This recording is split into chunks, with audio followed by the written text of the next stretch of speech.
ಇನ್ನು ಬಿಹಾರದಲ್ಲಿ ಆಗ್ತಾ ಇರುವಂತಹ ರಾಜಕೀಯ ಬೆಳವಣಿಗೆಗಳು ಈಗ ಸಿಕ್ಕಿರುವಂತಹ ಅಪ್ಡೇಟ್ ಪ್ರಕಾರ ಸಂಜೆ 7 ಗಂಟೆಗೆ ಸಿಎಂ ಸ್ಥಾನಕ್ಕೆ ನಿತೀಶ್ ಕುಮಾರ್ ರಾಜೀನಾಮೆಯನ್ನ ಕೊಡ್ತಾರೆ ಅನ್ನುವಂಥದ್ರ ಬಗ್ಗೆ ಈಗ ಮಾಹಿತಿ ಲಭ್ಯವಾಗ್ತಾ ಇದೆ.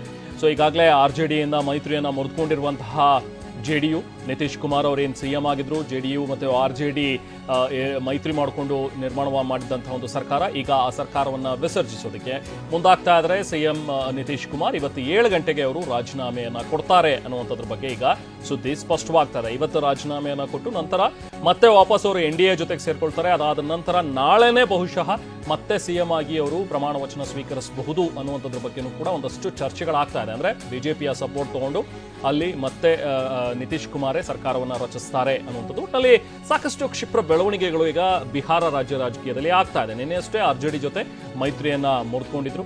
ಸೊ ಈಗ ಇರುವಂತಹ ಕುತೂಹಲ ಅಂತ ಹೇಳಿದ್ರೆ ಹೇಗೆ ಮತ್ತೆ ಸರ್ಕಾರ ಫಾರ್ಮ್ ಆಗುತ್ತೆ. ಸೊ ಬಿಜೆಪಿ ಜೊತೆಗೆ ಮತ್ತೆ ಸಖ್ಯ ಬೆಳೆಸಿ ಈಗ ಮತ್ತೆ ವಾಪಸ್ NDAಗೆ ಹೋಗಬೇಕು ಅಂತ ಹೇಳಿ ನಿತೀಶ್ ಕುಮಾರ್ ಒಲವನ್ನೇ ವ್ಯಕ್ತಪಡಿಸಿದ್ದಾರೆ. ಸೊ ಅದರಂತೆ ಈಗಾಗಲೇ ಬಿಜೆಪಿ ಕೂಡ ತಮ್ಮ ಶಾಸಕರುಗಳನ್ನ ಒಂದು ಕಡೆ ರೆಸಾರ್ಟ್ನಲ್ಲಿ ತಂದಿಟ್ಟಿದೆ.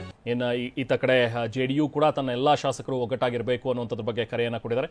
ನೀವು ಸ್ಕ್ರೀನ್ ಮೇಲೆ ಟ್ಯಾಲಿಯನ್ನ ಕೂಡ ಗಮನಿಸಬಹುದು. ಲಾಲು ಜೊತೆಗೆ ಇರುವಂತವ್ರು ಎಷ್ಟು ಜನ ಇದ್ದಾರೆ ಅಂದ್ರೆ RJD ಜೊತೆ ಗುರುತಿಸಿಕೊಂಡಿರುವಂತವ್ರು, ಇನ್ನು ನಿತೀಶ್ ಕುಮಾರ್ ಅವ್ರ ಜೊತೆಗೆ JDU ಜೊತೆ ಗುರುತಿಸಿಕೊಂಡಿರೋರು ಎಷ್ಟು ಜನ ಇದ್ದಾರೆ ಅಂತೇಳಿ. ಒಟ್ಟು ಬೇಕಾಗಿರುವಂತಹ ಮ್ಯಾಜಿಕ್ ನಂಬರ್ 122. ಒಟ್ಟು 243 ವಿಧಾನಸಭಾ ಕ್ಷೇತ್ರಗಳು. ಅದರಲ್ಲಿ 122 ಯಾರಿಗಿರುತ್ತೋ ಅವರು ಸರ್ಕಾರವನ್ನು ರಚಿಸಬಹುದು. ಇಲ್ಲಿ RJD ಮತ್ತೆ ಕಾಂಗ್ರೆಸ್ ಜೊತೆಗೂಡಿದ್ರು ಕೂಡ 122 ಆಗೋದಿಲ್ಲ. ಸೊ ಇವರ ಒಂದು ಮೈತ್ರಿಯಲ್ಲಿ 115 ಜನ ಮಾತ್ರ ಇರ್ತಾರೆ. ಈಗ RJD ನಾವು ಗಮನಿಸ್ತಾ ಹೋದ್ರೆ, ಅದೇ ನಿತೀಶ್ ಕುಮಾರ್ ಕಡೆಗೆ ನಾವು ಗಮನಿಸಿದ್ರೆ JDU ಜೊತೆಗೆ ಸಖ್ಯ ಬೆಳೆಸಿರುವಂತವರು ಟೋಟಲ್ ನೋಡ್ತಾ ಹೋದ್ರೆ 128. ದೊಡ್ಡ ಪಕ್ಷ ಅಂದ್ರೆ ಬಿಜೆಪಿ 78 ಜನ ಶಾಸಕರಲ್ಲಿದ್ದಾರೆ. ಇನ್ನು JDU ಕೂಡ 45 ಜನ ಇದ್ದಾರೆ. ಒಟ್ಟು ಸೇರಿಸಿದ್ರೆ 128 ಆಗುತ್ತೆ. ಆರಾಮವಾಗಿ ನಿತೀಶ್ ಕುಮಾರ್ ಅವರು ಸರ್ಕಾರವನ್ನು ರಚಿಸಬಹುದಾಗುತ್ತೆ. ಡೀಟೇಲ್ಸ್ ಪಡೆಯೋಣ. ನಾವು ಪ್ರತಿನಿಧಿ ಹರೀಶ್ ನಮ್ಮ ಜೊತೆಗೆ ಜಾಯ್ನ್ ಆಗ್ತಿದ್ದಾರೆ. ಹರೀಶ್, ಈಗ ನಿತೀಶ್ ಕುಮಾರ್ ಇವತ್ತೇ ಸಂಜೆ ರಾಜೀನಾಮೆ ಕೊಡ್ತಾರೆ ಅನ್ನುವಂಥದ್ರ ಬಗ್ಗೆ ಇರುವಂತಹ ಸುದ್ದಿ, ಮತ್ತಷ್ಟು ಅಪ್ಡೇಟ್ಸ್ ಏನಿದೆ ಹರೀಶ್? ಇವತ್ತು ರಾಜೀನಾಮೆ ಕೊಟ್ಟು ನಾಳೆನೆ ಮತ್ತೇನಾದ್ರೂ ಸರ್ಕಾರ ಫಾರ್ಮ್ ಆಗಬಹುದು, ನಾಳೆ ಮತ್ತೆ ಅವರು ಪ್ರಮಾಣ ವಚನ ಸ್ವೀಕರಿಸುವಂತದ್ದ, ಹೇಗೆ ಇದು?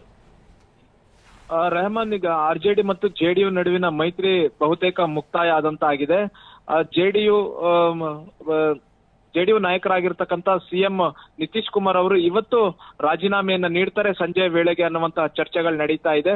ಯಾಕಂತಂದ್ರೆ RJD ಈಗ ಮುಖ್ಯವಾಗಿ ಸಭೆಯನ್ನ ಮಾಡಿದೆ. ಸಭೆಯಲ್ಲಿ ಒಂದಷ್ಟು ಕೆಲವು ಶಾಸಕರ ಅಭಿಪ್ರಾಯನ ವ್ಯಕ್ತಪಡಿಸಿದ್ದಾರೆ. JDU ಶಾಸಕರನ್ನು ಕೂಡ ಸೆಳೆಯಬಹುದು ಅಥವಾ ಇನ್ನೂ HAM ಶಾಸಕರೇನಿದ್ದಾರೆ ಅವ್ರನ್ನು ಕೂಡ ಸೆಳಿಬಹುದು ಅನ್ನುವಂತ ನಿಟ್ಟಿನಲ್ಲಿ ಚರ್ಚೆಯನ್ನ ಮಾಡಿದ್ದಾರೆ. ಹೀಗಾಗಿ RJDಗೆ ತನ್ನ ಸರ್ಕಾರವನ್ನ ಉಳಿಸ್ಕೊಳ್ಳಿಕ್ಕೆ ಪ್ರಯತ್ನ ಮಾಡ್ಲಿಕ್ಕೆ ಸಾಕಷ್ಟು ದಾರಿಗಳು ಇದಾವೆ. ಹೀಗಾಗಿ ಈ RJDಗೆ ತನ್ನ ಸರ್ಕಾರವನ್ನ ಉಳಿಸ್ಕೊಳ್ಳೋದಕ್ಕೆ ಯಾವುದೇ ಅವಕಾಶವನ್ನ ಕೊಡಬಾರ್ದು ಅನ್ನುವಂತ ನಿಟ್ಟಿನಲ್ಲಿ ಬೇಗ ರಾಜೀನಾಮೆಯನ್ನ ಕೊಡ್ಲಿಕ್ಕೆ ನಿತೀಶ್ ಕುಮಾರ್ ಅವರು ಮುಂದಾಗಿದ್ದಾರೆ ಅನ್ನುವಂತಹ ಮಾಹಿತಿ ಸಿಗ್ತಾ ಇದೆ. ಮತ್ತೆ ಬಿಜೆಪಿ ನಾಯಕರುಗಳು ಕೂಡ ಯಾವುದೇ ಕಾರಣಕ್ಕೂ ತಡ ಮಾಡಬಾರ್ದು, ಬೇಗ ರಾಜೀನಾಮೆಯನ್ನ ಕೊಟ್ಟು ಬಿಜೆಪಿ ಬೆಂಬಲವನ್ನ ಸೂಚಿಸುತ್ತೆ, ಮತ್ತೆ ಮುಖ್ಯಮಂತ್ರಿ ಆಗಿ ಅನ್ನುವಂತ ನಿಟ್ಟಿನ ಸೂಚನೆ ಸಿಕ್ಕಿದೆ. ಹಾಗಾಗಿ ಇವತ್ತು ಸಂಜೆಯ ವೇಳೆಗೆ ನಿತೀಶ್ ಕುಮಾರ್ ಅವರು ರಾಜೀನಾಮೆಯನ್ನ ಸಲ್ಲಿಸ್ತಾರೆ. ನಾಳೆ ಮತ್ತೆ ಬಿಜೆಪಿ ಜೊತೆ ಸೇರಿ ನೂತನ ಮುಖ್ಯಮಂತ್ರಿಯಾಗಿ ಪ್ರಮಾಣ ವಚನವನ್ನು ಸ್ವೀಕರಿಸ್ತಾರೆ. ಈಗಾಗಲೇ ಬಿಜೆಪಿಯ ಶಾಸಕರುಗಳು ಕೂಡ ಸಹಿ ಸಂಗ್ರಹ ನಡೀತಾ ಇದೆ ಅನ್ನುವಂತಹ ಮಾಹಿತಿ ಸಿಗ್ತಾ ಇದೆ. JDU ನಾಯಕ ನಿತೀಶ್ ಕುಮಾರ್ಗೆ ಬೆಂಬಲವಾಗಿ ನಿಲ್ಲೋದಿಕ್ಕೆ ಬಿಜೆಪಿ ಶಾಸಕರು ಬೆಂಬಲವನ್ನ ಸೂಚಿಸಿರುವಂತಹ ಪತ್ರವನ್ನ ಇನ್ನೇ ನಿತೀಶ್ ಕುಮಾರ್ ಅವರಿಗೆ ಕೊಡ್ತಾರೆ. ನಿತೀಶ್ ಕುಮಾರ್ ಅವರು ರಾಜಭವನಕ್ಕೆ ತೆರಳಿ ರಾಜ್ಯಪಾಲರಿಗೆ ಬಿಜೆಪಿಯ ಬೆಂಬಲ ಇರತಕ್ಕಂತಹ ಪತ್ರವನ್ನ ಕೊಡುವಂತಹ ಸಾಧ್ಯತೆ ಇದೆ. ಮತ್ತೆ RJD ಮತ್ತೆ ಸರ್ಕಾರವನ್ನು ಉಳಿಸ್ಕೊಳ್ಳಿಕ್ಕೆ ಯಾವುದೇ ರೀತಿ ಅವಕಾಶವನ್ನ ಕೊಡಬಾರ್ದು ಅನ್ನುವಂತ ನಿಟ್ಟಿನಲ್ಲಿ ಈ ರೀತಿಯ ತಂತ್ರವನ್ನ JDU ನಾಯಕರು ಹೂಡಿದ್ದಾರೆ. Rehman, thank you Harish.